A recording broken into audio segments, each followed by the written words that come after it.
Long before borders were drawn, before rivers were dammed and forests were renamed as property, a massive shadow moved slowly through the tall grasses of South Asia. It did not hurry. It did not fear much. Its skin folded like ancient armor plates, its breath heavy and rhythmic, its presence unquestionable. The Indian rhinoceros had already existed for millions of years by the time humans learned to farm the land it walked on. It was not a creature shaped by speed or elegance, but by endurance, mass, and time itself. The Indian rhinoceros, scientifically known as Rhinoceros unicornus, belongs to a lineage so old that it predates many of the ecosystems it now inhabits. Its ancestors roamed vast prehistoric plains alongside mammoths and saber-toothed predators, animals that have long since vanished into fossil records. While those giants disappeared, the Indian rhinoceros endured, changing slowly, conservatively, as if evolution itself knew that perfection did not need urgency. Its form today is remarkably similar to what it was thousands of years ago, a living relic, breathing proof that survival does not always favor the fastest or the smartest, but often the most resilient. At first glance, the Indian rhinoceros appears almost unreal, like something carved from stone and left behind by a forgotten civilization. Its skin is thick, gray, and segmented, forming natural folds that resemble plated armor. These folds are not merely aesthetic, they are functional, allowing flexibility while maintaining protection. Despite the illusion of invulnerability, this skin is sensitive, capable of feeling insects, temperature shifts, and the subtle movements of water and mud. To protect it, the rhinoceros regularly coats itself in mud, not as a sign of filth, but as a ritual of survival. The drying mud becomes a shield against parasites, sunburn, and biting insects, turning the animal into a moving fortress shaped by its environment. Dominating its face is the single horn, not bone, not ivory, but compressed keratin, the same material found in human hair and nails.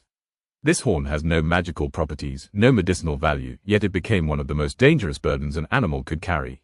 For centuries, myths inflated its worth, turning it into a symbol of false cures and status. Entire populations of Indian rhinoceroses were slaughtered not for meat, not for survival, but for belief. The horn, once simply a tool for defense and dominance, became a curse that nearly erased the species from the wild. Yet before human desire reshaped its fate, the Indian rhinoceros lived a life defined by wetlands, rivers, and endless grasslands.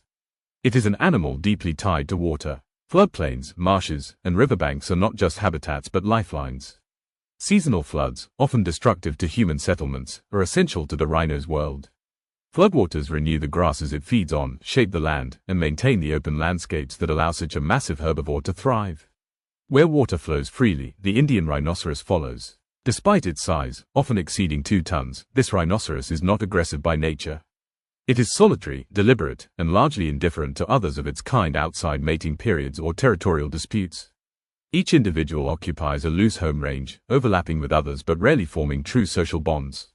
When encounters occur, communication is subtle, scent markings, dung piles, and low vocalizations that travel through dense vegetation. These signals form an invisible language written across the landscape, understood only by those who belong to it. Feeding dominates much of the rhino's daily life. The Indian rhinoceros is primarily a grazer, favoring tall grasses that grow abundantly in floodplains. Using its wide, prehensile lips, it pulls vegetation into its mouth with surprising precision. Hours are spent moving slowly, methodically, reshaping the land with every step and bite. In doing so, it performs a vital ecological role. By consuming dominant grasses, it prevents any single plant species from overwhelming the ecosystem, allowing biodiversity to flourish in its wake. Birds, insects, and smaller mammals all benefit indirectly from the paths carved by its massive body. As daylight fades and heat loosens its grip, the rhinoceros becomes more active. It wallows in water, submerging much of its body, leaving only nostrils and horn visible above the surface. In these moments, the animal seems almost peaceful, suspended between land and water, past and present. It is here, in the quiet of wetlands at dusk, that the Indian rhinoceros feels most timeless, neither threatened nor dominant, simply existing as it has always done. But this ancient rhythm was violently interrupted with the expansion of human civilization. Agriculture drained wetlands, settlements fragmented grasslands, roads cut through migration paths that had existed for millennia. And above all, poaching intensified, driven by global demand for a horn that held imagined power. By the early 20th century, the Indian rhinoceros stood on the edge of extinction, its numbers reduced to mere hundreds. An animal that once ruled vast territories was suddenly confined to isolated pockets of survival. What followed was not inevitable extinction, but one of conservation's rare victories, though fragile and incomplete.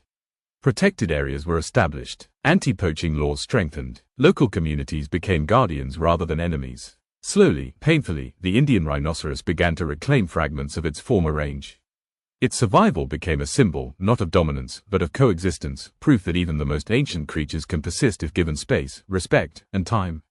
And still, as it stands today in the tall grasses of India and Nepal, the Indian rhinoceros remains a paradox. A prehistoric giant in a modern world. A symbol of power that survives through vulnerability.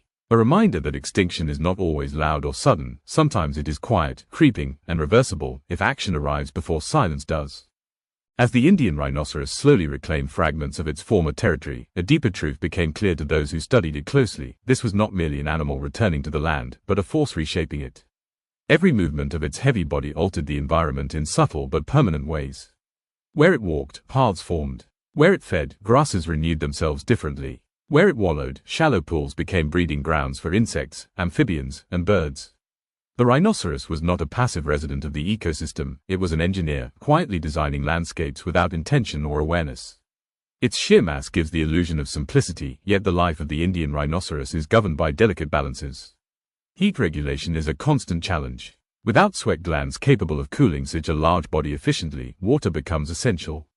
Rivers, ponds, and marshes serve as thermal refuges, allowing the animal to survive intense tropical heat.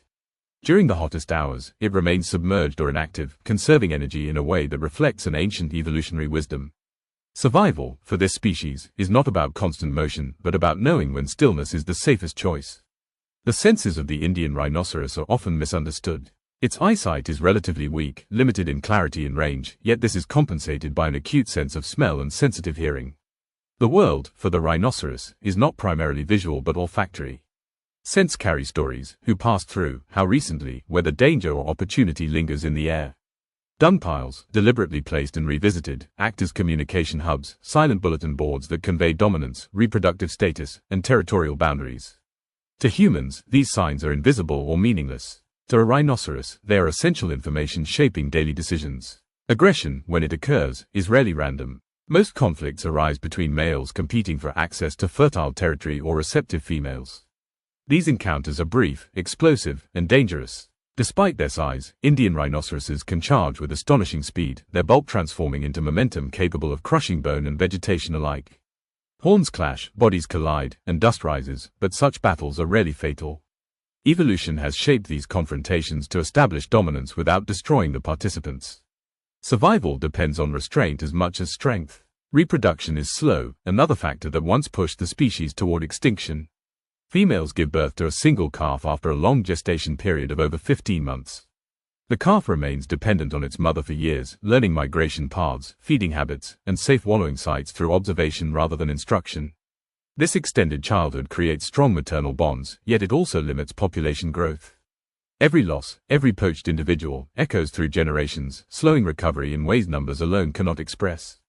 Young calves are vulnerable, not only to predators such as tigers but to the unpredictability of floods and droughts. Ironically, the very floods that sustain rhino habitats can also claim lives. Sudden water surges isolate calves, forcing them into unfamiliar terrain where exhaustion or separation becomes fatal. In these moments, conservation is tested not by intention but by infrastructure, elevated refuges, protected corridors, and rapid response teams that intervene when nature and human-altered landscapes collide.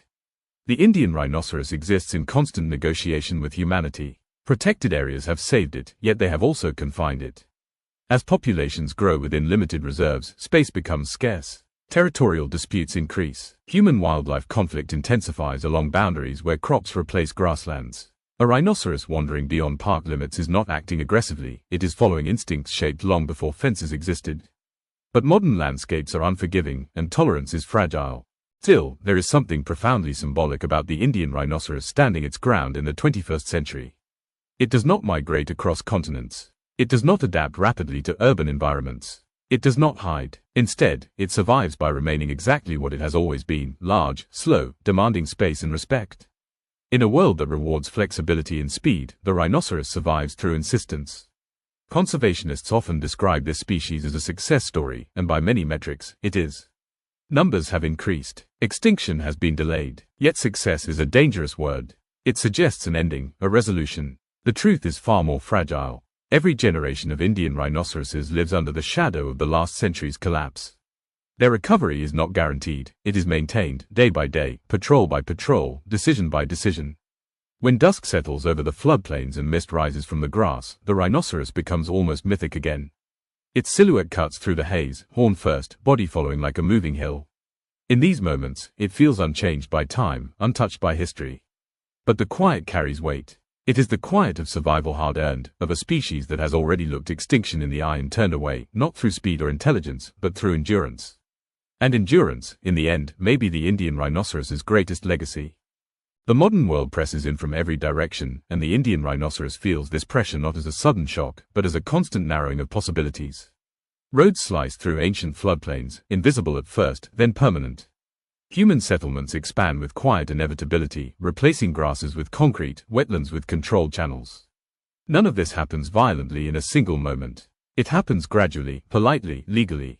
And yet for an animal whose survival depends on open space and seasonal movement, this gradual change can be just as deadly as a hunter's bullet.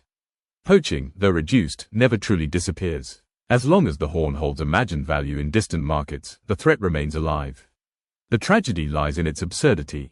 The horn is keratin, it cures nothing, it grants no power, and yet belief alone nearly erased a species that survived ice ages and continental shifts. Anti-poaching patrols now move through reserves at night, following tracks, listening for sounds that do not belong. Their presence is a reminder that survival in the modern age often depends not on nature, but on vigilance. Climate change adds another, less visible layer of danger. Flood patterns become unpredictable, monsoons arrive stronger or weaker than before. Droughts stretch longer, drying wallowing sites that once provided relief from heat and parasites. The Indian rhinoceros evolved in a world where floods were reliable, grasslands resilient, and seasons followed patterns learned over generations. When those patterns dissolve, instinct becomes less reliable. Adaptation is possible, but it is slow, and time is not always generous. And yet, despite all of this, the Indian rhinoceros continues to exist, stubbornly, quietly, without spectacle. It does not symbolize hope in a romantic sense. It symbolizes responsibility. Its survival is not accidental, it is managed, negotiated, defended. It exists because humans decided, at least in some places, to stop and hold the line. To leave space untouched, to accept inconvenience in exchange for continuity. There is a lesson in this animal's presence that goes beyond conservation statistics. The Indian rhinoceros does not coexist by blending in. It coexists by being impossible to ignore. Too large to overlook, too ancient to dismiss. It forces the question every generation must answer again: how much of the world are we willing to share with something that cannot adapt to us? In the quiet moments before dawn, when mist clings to the grass and the first birds begin to call, a rhinoceros moves slowly toward water. Its steps are heavy but unhurried. It does not know the language of extinction, nor does it understand the word future. It knows only hunger, heat, scent, and the pull of familiar paths worn into the earth by ancestors long gone.